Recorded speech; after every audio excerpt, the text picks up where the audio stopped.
Ujambo ndugu mtazamaji na msikilizaji wa Nemi TV. Bila shaka mzima, leo ni siku nyingine tena ambayo tunakutana hapa kujuzana mawili matatu. Na leo hii nimekuletea somo muhimu sana ambalo tutakuwa tukiangazia mambo ya msingi ya kuzingatia au huduma za msingi za kuzingatia mmea wako wa tikiti unapokuwa mchanga. Moja kati ya vitu ambavyo nimekuwa nikipata malalamiko au nikipata watu au wakulima wakitaka kufahamu ni huduma zile za awali kabisa ambapo tikiti inatakiwa kuhudumiwa. Bila shaka mmea leo unapokuwa mchanga. Patana nami mwanzo mpaka mwisho. Si mwingine ni David Joseph kutoka hapa Nemi TV. Kama ni mara yako ya kwanza kutufuatilia, usahau kusubscribe, kulike, kucomment, lakini pia na kushare na rafiki zako ili na wao pia wahamasike kulima kilimo cha matikiti. Mtazamaji na msikilizaji wa Nemi TV, ikumbuke kwamba mmea wa tikiti unapitia stage kama tatu hivi. Stage ya kwanza ni stage ya uchanga, yani pale mmea unapokuwa umeota, lakini stage ya pili ni stage ile ya kuangalizia mambo ya msingi sana ya kuzingatia pale kwenye stage ya kwanza. Na huduma za tikiti kwenye stage ya kwanza huwa zinatofautiana pia na stage ya pili na stage ya tatu. Sasa stage ya kwanza, tunapokuwa mmea umetoka, tunategemea ya kwamba mmea wako unakuwa hujapata changamoto ya magonjwa.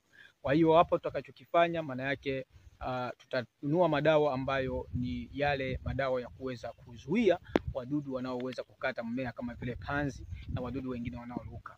Na tunapokuwa tunahudumia mmea wetu ukiwa mdogo, ni lazima tuzingatie kwamba ule mmea mili ambazo unatakiwa kuziweka kwenye lita 20 inatakiwa zisizidi 15 kwa sababu mmea unakuwa ni mwepesi sana kuweza kuungua au napata malalamiko ya watu wengi sana wanakuwa wameunguza mmea na wanakuwa hawajui kwamba wameunguza kwa sababu ya kutumia mili nyingi. Kwa hiyo kwa sababu mmea unakuwa bado ni mchanga, unakuwa unahitaji huduma ndogo sana. Na pale tunapokuwa tunahudumia mmea, manake tunakuwa tunapiga ili kuweza kuzuia wale wadudu. So kwa hiyo lazima tutafute ile sumu ambayo kidogo ina harufu, hata wale panzi ambao hawajaguswa na sumu basi wanaweza wakakimbia. Mtazamaji na msikilizaji wa Nemi TV, hii ni huduma ambayo ni lazima sana, na tunawahudumia namna hiyo mmea unapokuwa umechomoza. Tunategemea tangu kupanda mpaka siku 5 mmea unakuwa umeanza sasa kuchomoza. Sasa unapoanza kuchomoza,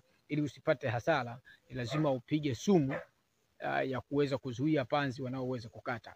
Pale hatushauri kuchanganya na dawa ya ukungu kwa sababu bado mmea unakuwa hujaleta majani. Kwa hiyo ni vizuri tu ukapiga sumu ambayo hujachanganya na dawa ya ukungu.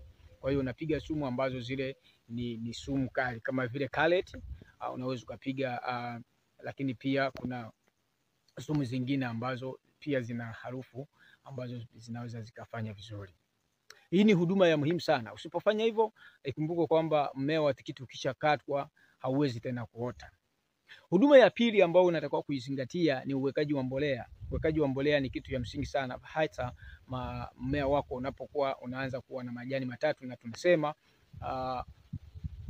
kama utakuwa umepata dapo, maana yake siku ya 7 unatakiwa uweke mbolea ya dapo, ambapo ni mara nyingi tunasema ni mbolea ya kupandia. Sasa huwa hatushauri kwamba upande moja kwa moja kwa sababu unaweza ukashindwa kucontrol na mbolea ikagusana na mbegu yako na ikaleta changamoto. Kwa hiyo tunashauri kwamba mmea usubiri mmea unapoota. Unapokuwa umeota ukiwa na siku 7, basi unaweza ukaweka mbolea ya dapo kwa ajili ya kuimarisha mizizi ili mmea wako uweze kufanya vizuri. Na kama utakuwa umekosa mbolea ya dapo au umechelewa, basi ni vizuri ukasubiri kuanzia siku ya 10 mpaka siku ya 14, ambapo tunaamini kwamba mmea wako unakuwa umeshaanza kuleta majani 2 au 3, basi unaweza ukaweka mbolea ya urea. Na unaweka mbolea ya urea, na unaweza ukachanganya pia urea na NPK ili kuweza kusaidia mmea wako kuwa na nitrogen ya kutosha, kwa sababu hapa tunachokitafuta, tunatafuta mmea uweze kuwa na nitrogen ya kutosha ili kuweza kutengeneza chakula chake kupitia mfumo au process inayoitwa photosynthesis. Mtazamaji na msikilizaji wa Nemi TV, hizi ni hatua za awali, na katika hatua hizi za awali mmea unapokuwa na siku 14, sasa tunashauri uanze kupiga pia dawa ya ukungu, lakini pia kama unaweza pia unaweza ukachanganya na booster au ukaweka Vigimax ambayo mara nyingi ndio inafanya vizuri sana kwenye mmea huu wa tikiti. Lakini kama una Vigimax, basi unaweza ukatafuta hata Super Grow nao ukatumia. mtazamaji na msikilizaji wa Nemi TV, bila shaka kwenye hatua hizi za awali utakuwa umeelewa sasa kuna kitu utakuwa umedaka kwenye huduma hizi. Jambo la msingi ambalo tunalisisitiza ni hakikisha uweki sumu nyingi kwenye solo ya lita 20 kwa sababu utaunguza mmea wako.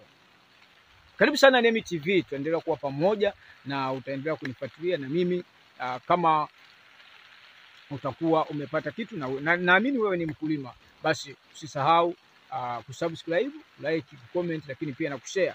Na namba zangu za simu zinatembea hapa chini, na kama utakuwa unahitaji ushauri, unahitaji pia maelekezo au kitu chochote ambacho kinahusiana na kilimo cha matikiti, unaweza kunicheki kupitia Nemi TV. Karibu sana na nikutakie kilimo chema. Bye bye.